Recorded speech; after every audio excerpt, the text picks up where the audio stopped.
Hello दोस्तों, आज की हमारी कहानी है बिना गलती की सज़ा। अगर प्यार सच्चा हो तो लोग बिछड़कर भी मिल जाते हैं।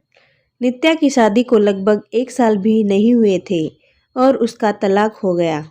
नित्या के घर वालों ने ज़बरदस्ती नित्या की शादी करवा दी थी। शादी के कुछ 3 महीने बाद ही उसके पति राकेश का व्यवहार बदल गया। वो नित्या से हमेशा झगड़ा ही करता रहता था। राकेश एक कंपनी में काम करता था और रोज शाम को देरी से घर आता था क्योंकि ऑफिस के बाद वो दारू पीने के लिए रुक जाता था। घर आकर वो नित्या से हर छोटी छोटी बात पर बहस करता था, उसे खरी खोटी सुनाता था। वो नित्या को भी बोल देता था कि चली जा तू यहाँ से, मुझे तेरी कोई ज़रूरत नहीं है, बहुत मिल जाएंगी तेरे जैसी। नित्या उसके व्यवहार को चुपचाप सहन कर रही थी। उसने अपने घर पर भी इसके बारे में कुछ नहीं बताया था। वो अपने घर वालों से नाराज थी। उन्होंने जबरदस्ती उसकी शादी जो करवाई थी। नित्या अविनाश से प्यार करती थी और जब ये बात नित्या के घर वालों को पता चली तो उन्होंने उसकी शादी जबरदस्ती करवा दी।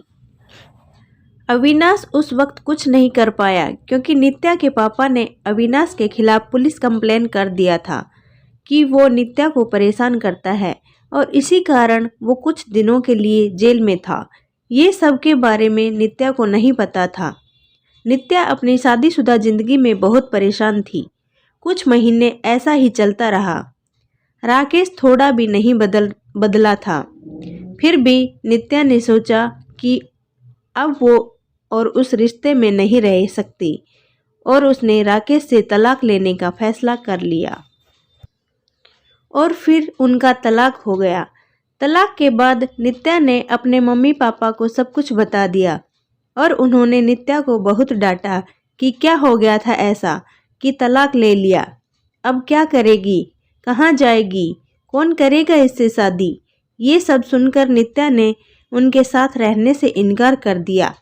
वो एक छोटी सी कंपनी में काम करने लगी और कंपनी द्वारा दिए गए घर में रहती थी। उसे कभी कभी अविनाश की बहुत याद आती थी, लेकिन उसने अविनाश से कभी संपर्क करने की कोशिश नहीं की। वो सोचती थी कि अब उसे किसी पर बोझ नहीं बनना। वो अपने पैरों पर खड़ा होना चाहती थी। वो अपना पूरा समय अपने काम को देती थी।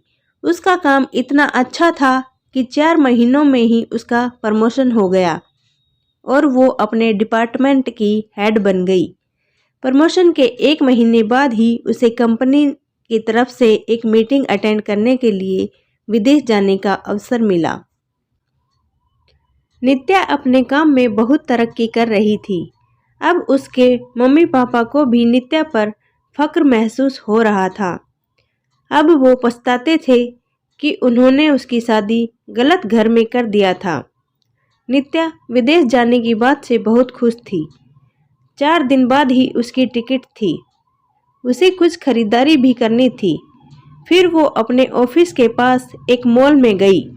उसे कपड़े और कुछ मेकअप का सामान लेना था। वो मॉल में घूम रही थी, कपड़े देख रही थी। तभी किसी ने पीछे से उसके कंधे पर हाथ रखा। वो पीछे मुड़ी देखने के लिए और वो बिल्कुल अपनी आंखों पर विश्वास नहीं कर पा रही थी। वो इंसान और कोई नहीं, अविनाश था। नित्या उसे देखती रह गई। उस समय समझ नहीं आया कि वो अविनाश से क्या बात करे। अविनाश नित्या को देखकर बहुत खुश हुआ। दोनों की आंखों में आंसू के साथ खुशी भी थी। अविनाश ने पूछा, तुम यहाँ अपने पति के साथ हो क्या? नित्या उससे नजरें चुराते हुए बोली, नहीं। अविनाश ने पूछा, कैसी हो? नित्या उससे बात नहीं करना चाहती थी। वो नहीं चाहती थी कि अविनाश को पता चले कि उसका तलाक हो गया है और अब वो अकेले रहती है। अविनाश उससे पूछे जा रहा था। उसने बोला, कुछ बोलो। नित्या वहाँ से जाने लगी।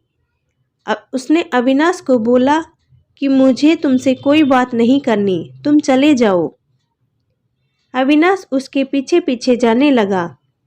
उसने कहा, मेरी बात तो सुन लो एक बार। फिर भी नित्या नहीं रुकी। फिर अविनाश ने कहा, तुम्हें मेरी कसम है, बस एक बार रुक के मेरी बात सुन लो। फिर नित्या क्या करती? आखिर उसके दिल में अभी भी अविनाश के लिए प्यार था, तो वो रुक गई। फिर अविनाश ने कहा कि कहीं बैठकर बात करते हैं। फिर वो दोनों मॉल के एक रेस्टोरेंट में चले गए। अविनाश ने उससे पूछा, कैसी हो? वो बोली, ठीक हूँ। अविनाश ने उसके पति के बारे में पूछा कि वो कैसा है, तुम्हारा ध्यान तो रखता है ना? नित्या चुप थी। अविनाश ने बोला, क्या हुआ? तुम चुप क्यों हो? कुछ बोलो। तुम्हें कोई परेशानी तो नहीं है ना? नित्या बोली, मेरा तलाक हो गया है। अविनाश को ये सुनते ही एक उम्मीद की किरण दिखने लगी। उसने पूछा, कब और क्यों? नित्या ने उसे सब बताया।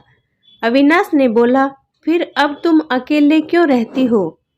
तुम अपने मम्मी पापा के पास क्यों नहीं गई? या मुझे क्यों संपर्क करने की कोशिश नहीं की?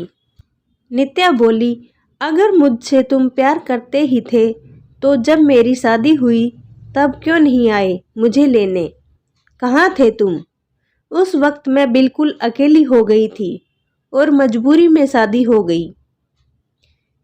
अविनाश ने पूछा, क्या तुम्हारे पापा ने नहीं बताया कि उन्होंने मुझ पे पुलिस केस कर दिया था? मैं जेल में था कुछ महीने। ये सुनते ही नित्या चौंक गई। उसने कहा कि मुझे इसके बारे में कुछ नहीं पता। अविनाश ने उसे पूरी बात बताई। नित्या बोली, मैं माफ़ी मांगती हूँ तुमसे अपने पापा की तरफ से। अविनाश ने कहा, अब वो बात को जाने दो, मैं भूल चुका हूँ वो सब। अभी की बात करो। अविनाश ने बिना देरी किए उसने पूछ लिया, क्या अब तुम मुझसे शादी करोगी? नित्या बोली, क्या तुमने अभी तक शादी नहीं की? अविनाश ने कहा, नहीं, मैं अभी अपने कैरियर पर ध्यान दे रहा हूँ और यहाँ कुछ काम से ही आया था। अब बोलो, शादी करोगी मुझसे?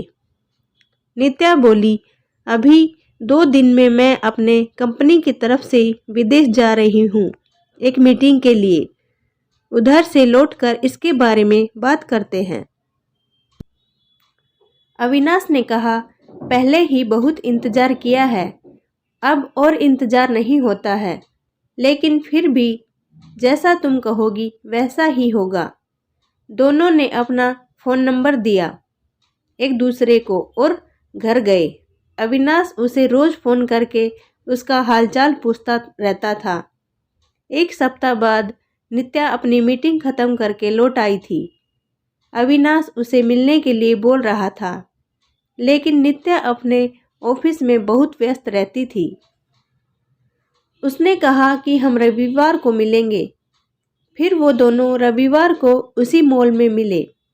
अविनाश ने पहले उसके मीटिंग और काम के बारे में पूछा कि सब ठीक चल रहा है ना? नित्या ने कहा, हाँ सब ठीक है। फिर अविनाश ने उससे शादी का पूछा। तुमने कहा था कि आके बताओगी, शादी करोगी कि नहीं, तो अब बोलो क्या सोचा है? नित्या तो अविनाश से प्यार करती ही थी और अब उसे मौका मिला था अपने प्यार के साथ पूरी जिंदगी बिताने का। उसने हाँ कह दिया। दोनों बहुत खुश थे। नित्या ने अपने घर पर अविनाश के बारे में सब कुछ बता दिया और इस बार उसके घर वाले उसके इस फैसले से मान गए, क्योंकि पहले उनसे एक गलती हो चुकी थी। अब वो फिर से अपनी बेटी को तकलीफ में नहीं देखना चाहते थे। 1 महीने बाद उसके परिवार ने उनकी शादी करवा दी। अविनाश ने अपना खुद का एक बिजनेस स्टार्ट किया था, तो अब नित्या उसके साथ उसके बिजनेस में हाथ बटाती थी और वो दोनों खुशी खुशी हमेशा के लिए एक साथ हो गए। तो दोस्तों, ये कहानी आपको कैसी लगी? अच्छी लगी हो तो वीडियो को लाइक करना और चैनल को सब्सक्राइब ज़रूर करना। धन्यवाद।